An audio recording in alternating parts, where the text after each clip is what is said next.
আসসালামু আলাইকুম। আমি সুমাইয়া সৌমি। ওয়েলকাম জানাচ্ছি নতুন একটা ব্লগ ভিডিও দেখার জন্য। আমি জুতা কিনতে গিয়েছিলাম। জুতা কিনতে গিয়ে ইদানিং আমার জুতা পছন্দই হয় না। কারণ হচ্ছে আমাদের মধ্যবিত্তদের একটা প্রবলেম, আমরা তো ব্র্যান্ড থেকে খুব একটা কিনতে পারি না। দেখা যায় বাটা, অ্যাপেক্স এগুলোর যে পরিমাণ দাম থাকে, সবসময় রাফ ইউজের জন্য আসলে এত দাম দিয়ে জুতা কিনা আমাদের জন্য অ্যাফোর্ড করা কষ্টকর।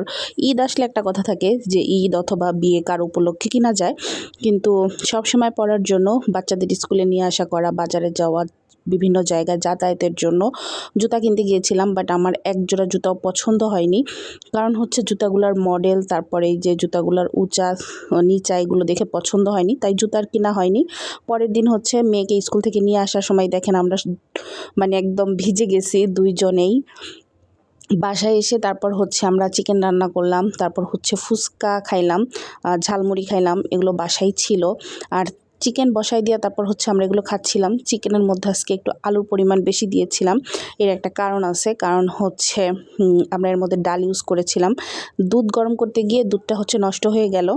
আর পরের দিন ছিল শুক্রবার, এটা হচ্ছে বৃহস্পতিবার আর শুক্রবারের ভিডিও।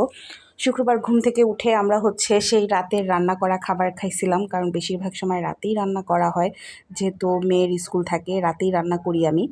তারপর সকালবেলা হচ্ছে আজকে শুটকি রান্না করব, কারণ শুটকি রান্না করতে এত প্যারা লাগে, শুক্রবার ছাড়া অন্যদিন আমি রান্নাই করতে পারি না। তোমরা কে কীভাবে লইট্টা শুটকি রান্না করো জানাবে। তারপর এই যে লইট্টা শুটকিগুলো ভালো মতো ধুয়ে আমি হচ্ছে আগে তেলে ভেজে নিচ্ছিলাম, এরপর রসুন দিলাম, তারপর হচ্ছে পেঁয়াজও দিলাম। সব কিছু দিয়ে তারপর আমি খুব ভালো মতো ভেজে নিছি।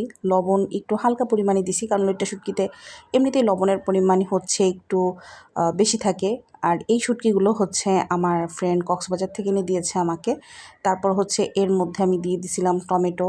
আর এদিক দিয়ে হচ্ছে ডাল রান্না করা শেষ আমার, চিচিঙ্গা ডিম দিয়ে ভাজি করা শেষ।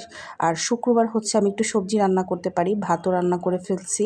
শুক্রবার ছাড়া না আমার সবজি রান্না করার খুব একটা সময় থাকে না। ডাল সবজি এগুলো রান্না করতে ভীষণ সময় লাগে। মাছ মাংস রান্না করতে খুব একটা সময় লাগে না। আম নিয়ে আসছিলাম, কিন্তু আমগুলো কেটে দেওয়া হয়নি বলে ওরাও খায়নি, কারণ আমাদের বাসায় হচ্ছে সবগুলো জমিদার। আম কেটে দিতে সামনে দিতে হবে, তারপর খাবে। তারপর এই যে ভাজা শেষ হয়ে গেল, এরপরে টমেটো দিলাম, এর মধ্যে দিয়ে দিব এবার রসুন, আদা, পেঁয়াজ যে ব্লেন্ডার করা আছে ওইটা দেওয়ার পর এর মধ্যে হচ্ছে আমি বেগুন দিয়ে দিব। বেগুন দিয়ে তারপর ঝোল ঝোল করে একদম মাখা মাখা করে এটাকে আমি নামাই নিব। আর ভিডিও করতে মনে নাই, এর একটা কারণ হচ্ছে নামাজের সময় হয়ে গেছিলো শুক্রবার দিন, আজকে নামাজের সময় হয়ে গেছে। আর শুক্রবার দিন তোমরা কে কী করলে কমেন্টস করে জানাবে। আমার তো শুক্রবার দিন খুব প্যারা যায়, রান্না বান্না কাজ করা, আমি একদম অস্থির হয়ে যাই জানো। আর ভিডিও করার সময় পাই না, তাও টুকটাক তোমাদের সাথে শেয়ার। তোমরা যারা যারা আমার ভিডিও দেখছো, কে কোথা থেকে দেখছো কমেন্টস করে জানাবা। আর লইট্টা শুটকির আর কোনো রেসিপি তোমাদের জানা থাকলে সেটাও কিন্তু তোমরা জানাবে। তারপরে এই যে আম কেটে দিলাম তাদের জন্য, আম কেটে দিয়ে এবার আমি হচ্ছে গোসলে যাব, গোসল করে নামাজ পড়ব, নামাজ পড়ে হচ্ছে আমরা সবাই মিলে দুপুরে লাঞ্চ করব। আর আম কেটে না দিলে বললাম না কেউ খাবে না।